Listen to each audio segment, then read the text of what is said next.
I'm Matt Vozella, Media Services Specialist at Bryant University.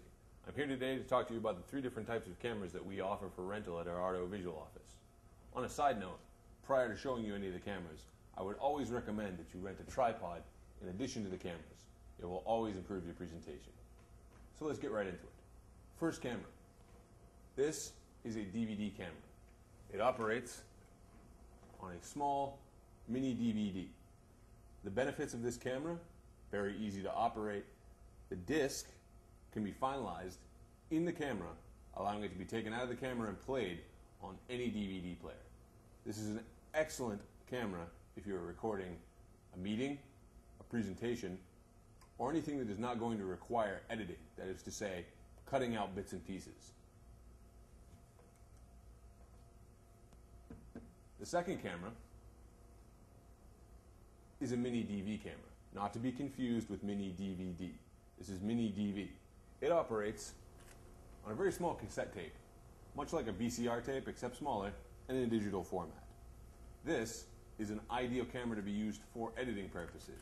If you needed to shoot several shots and then combine them into a small edited package, this would be your ideal one.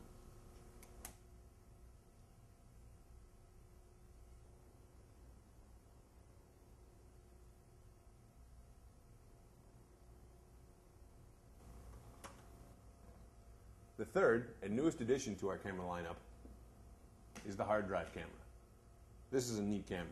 Very simple. Takes no external media, no tape, no DVD. It actually has a hard drive in the camera itself. This camera is simple as open the window, see your picture, hit your record, and start shooting. Once you're finished shooting, you can then close up the camera, connect it to your computer, and download all the footage from the camera onto your computer to do whatever you want with. The benefits of this camera are for editing, but it'll also work for meetings. The one thing you need to consider is in order to get any footage from this camera to an external display device, you're going to need to bring it through your computer. Now that you are more aware of the cameras that audiovisual can provide you, I'd like to take this opportunity to show you a few tips and tricks, mostly pertaining to the tripod, as well as a couple of the camera operations themselves. For time's sake, I'm only going to use one camera, because all these tricks can be used across the board, whether it's a camera you rent from us or a camera that you own yourself. First thing, I'd like to show you how to remove the plate on the tripod.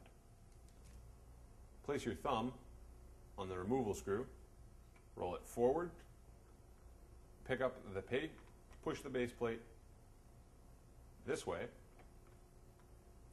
till it comes out, and this will be attached to the camera itself. You then want to look on the underside of your camera. On the underside of any camera, you will see 2 holes. One is threaded, one is not. On the plate, you will see that there's 2 screws or pins. One is threaded, one is not. All you need to do is simply line up the threaded hole with the threaded pin and crank it down hand tight.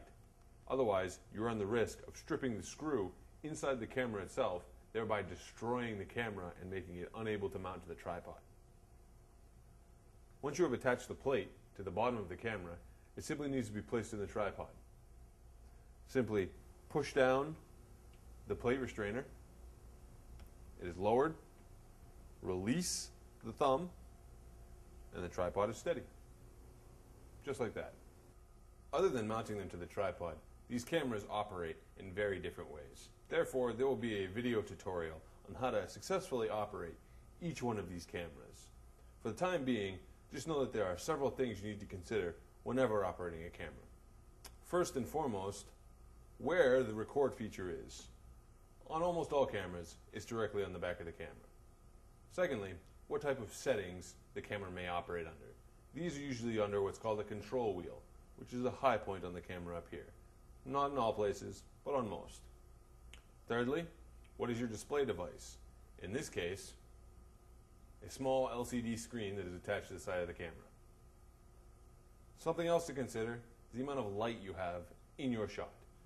If you look around, I'm very well lit, but that is because I'm on a studio floor. If you are shooting outside, in a dorm room, in a very poorly lit classroom, or shooting at something that is bright on a dark background, this will all affect the way in which your shots come out. I hope this short video has provided you with better information on the type of cameras that Bryant University's Audiovisual Department can provide you. One last thing to consider, always keep in mind what you want your final project to be. Do you want a DVD, or did you want to clip the post on the web? Did you want to edit it, or were you going to use it as is? These will determine the type of camera you want to rent from us. We are always available to help. We are always available to give you suggestions. Please stop by at room 277 or dial extension 6128 for more information. Thank you.